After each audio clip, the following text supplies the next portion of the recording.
नमस्कार, अस्सलाम वालेकुम, सत श्री अकाल, जय झूलेलाल।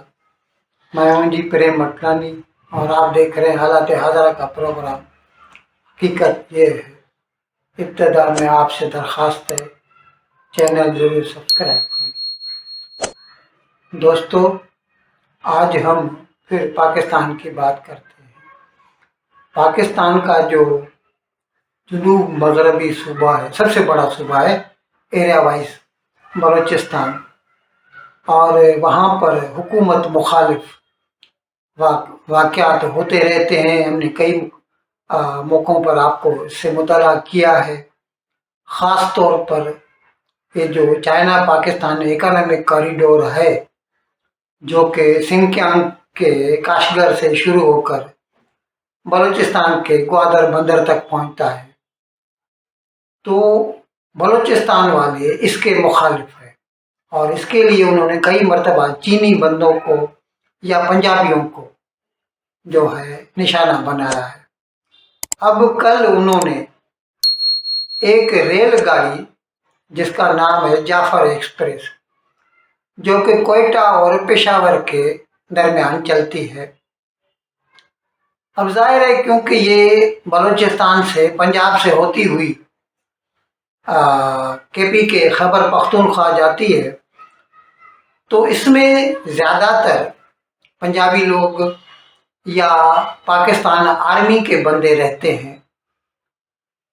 तो शायद ये सोच कर के इसमें आर्मी के कई बंदे होंगे।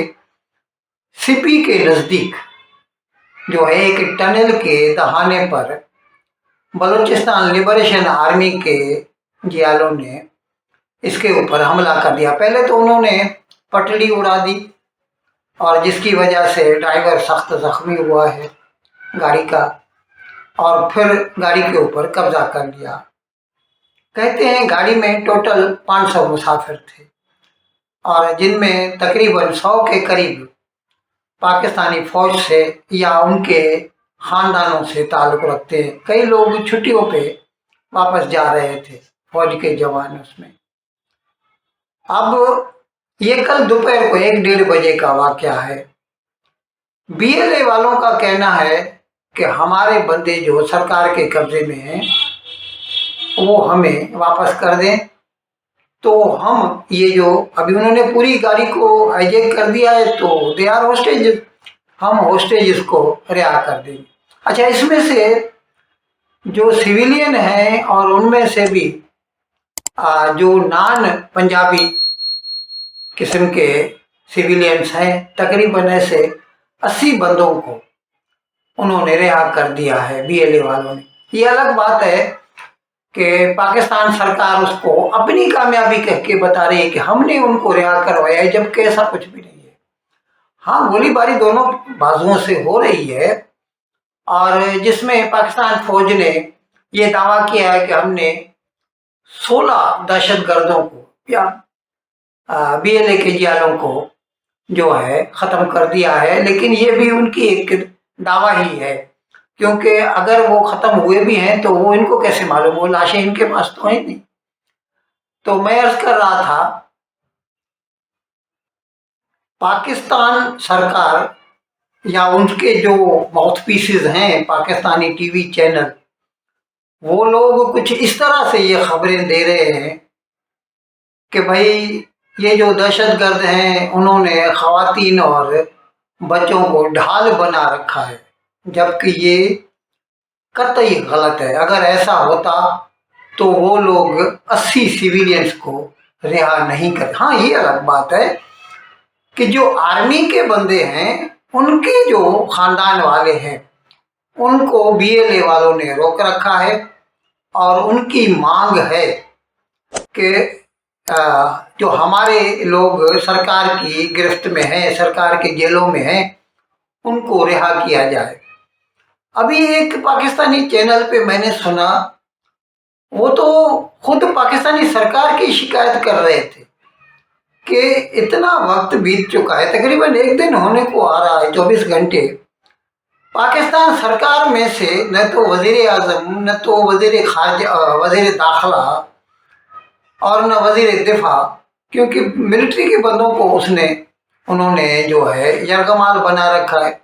कोई तो बंदा आए कोयटा आके उनसे बातचीत करे।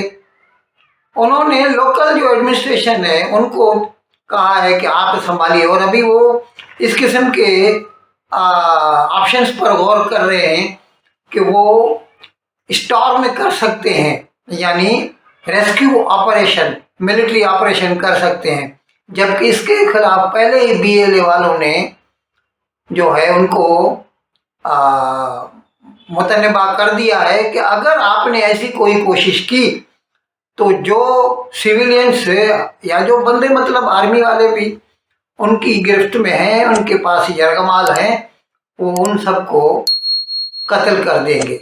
और हमारे यहाँ जब आप गवर्नमेंट के लोगों से बात करें तो वो कहते हैं बिल्कुल सिर्फ टेररिस्ट हैं, इनको रगड़ दो, इनको तल दो, कोई ऐसी बात नहीं होगी।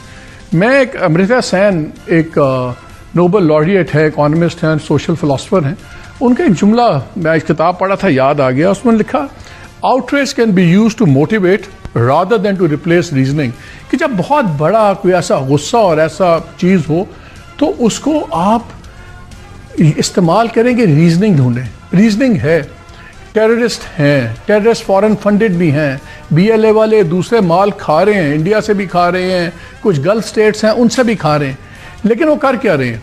वो ग्राउंड पे जो लोगों की जेन्युइन कंसर्न्स हैं उनको एक्सप्लॉइट कर रहे हैं और उसको लोगों को गुमराह करके बता रहे हैं कि जो हम रास्ता है यही रास्ता है इन मसाइल के हल करने का, क्योंकि और कोई उन मसाइल पे बात नहीं कर रहा। जो वहाँ की हैंड पिक लेजिस्लेटर्स हैं वो सब अच्छा की रिपोर्ट देते हैं। ये है सिचुएशन इस वक्त, और ये इतना बड़ा वाक़या है, और जितनी गवर्नमेंट इस वक्त काम कर रही है बिजनेस एज यूजुअल चल रहा है। मुझे समझ नहीं आती, आपसे भी मैं पूछता हूँ एक ही सवाल, किसी मुल्क में 400 लोग एक टेररिस्ट एक्टिविटी में अगर हॉस्टेज हुए हों, क्या उस मुल्क के कैपिटल में क़यामत आनी चाहिए? क्या इस्लामाबाद में आई हुई है? कोई आपको नज़र नहीं आता। Everything is like normal. यहाँ पे इमरान खान या कोई और अपोजिशन का बंदा ज़रा एक बात करे तो 3-3 प्रेस कॉन्फ्रेंसेस हो जाती हैं, 4-4 लोग टेलीविज़न शोज़ में आ जाते हैं और क़यामत बर्पा हो जाती है। अब खुदा बेहतर जानता है आने वाले चंद घंटों में या दिनों में क्या होता है, लेकिन एक बात जो मुझे बड़े दुख वाली लगती है कि पता नहीं क्यों ये लोग किसी भी तरफ से ताल्लुक़ रखते हों, अभी वो बीएलए वाले हों या हमास वाले हों। जब हमास वाले करते हैं इस किस्म की हरकतें तो ये पाकिस्तानी फौजी, पाकिस्तानी टीवी चैनल वाले उनकी शान में कसीदे गाते हैं और कहते हैं वाह क्या जवां मर्दी का काम किया है इन लोगों ने। आज तक उन्होंने इसराइली यरगमालियों को रिहा नहीं किया, और भूले भिटके से भी किसी पाकिस्तानी चैनल ने उनके बारे में नहीं बोला कि कितने बेशर्म हैं ये लोग। 15 महीने से ज़्यादा हो चुके हैं, उन्हें नहीं छोड़ा, और अभी इनको अभी 24 घंटे भी नहीं हुए और ये अभी कहने को शुरू हो कि ख़वातीन को रोका है, बच्चों को रोका है। क्या इसराइल के जो ख़वातीन थी वो उनको हक नहीं पहुंचता ज़िंदगी जीने का? खैर छोड़िए इस बात को। मैं डबल स्टैंडर्ड जो है पाकिस्तान वालों के उसकी बात कर रहा था, और अभी तो ये तातुल का शिकार बनी हुई है और लग ऐसे रहा है जैसे गवर्नमेंट को इतनी परवाह नहीं है इस मामले की। जब तक आर्मी वाले न करेंगे, अभी जनरल आसिम मुनीर चाहे तो उसको मानना पड़ेगा अगर अपने बंदे छुड़वाने हैं, नहीं तो फिर कत्लेआम हो सकता है सिविलियंस का। अच्छा, अभी इसके साथ अभी एक दूसरी खबर भी आपको बताऊं जो कि पाकिस्तान के लिए बहुत शर्मनाक है। पाकिस्तान का तुर्कमेनिस्तान में जो सफ़ीर है के वागन, कल वो साहब वीज़ा पर वहाँ से अमेरिका गए, लॉस एंजलिस के एयरपोर्ट पे उतरे। उसके पास डिप्लोमेटिक पासपोर्ट है, ये बात ध्यान में रखने वाली है। इनको स्पेसिफिक फैसिलिटी मिलती है, फटाफट क्लियरेंस मिलता है हर जगह, अलग से लाइन में खड़े होते हैं ये लोग। लेकिन उसको जो एम्बेसडर है उसको अमेरिकी इमिग्रेशन वालों ने अमेरिका में दाखिल होने से मना कर दिया। You can not inter USA, अभी के अभी वापस जाओ।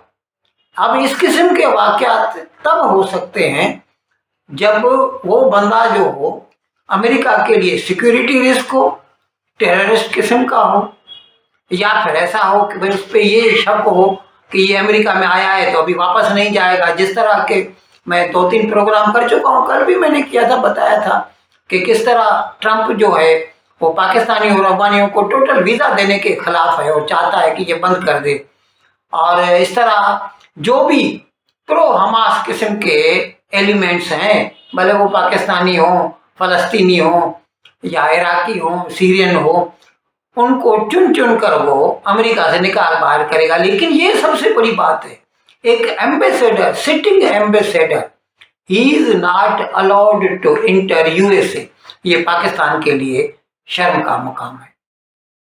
इन अल्फाज के साथ आज का प्रोग्राम ख़त्म करने की आपसे इजाज़त चाहता हूँ, लेकिन विदाई लेने से पहले एक मरतबा फिर आपसे मेरी दरख्वास्त है कि जिस किसी साहब या साहिबा ने अब तक हमारे इस चैनल को सब्सक्राइब नहीं किया, हज़राए करम इसको जल्द से जल्द सब्सक्राइब करें, प्रोग्राम को लाइक करें, शेयर करें, हर घंटी का बटन दबाना न भूलें।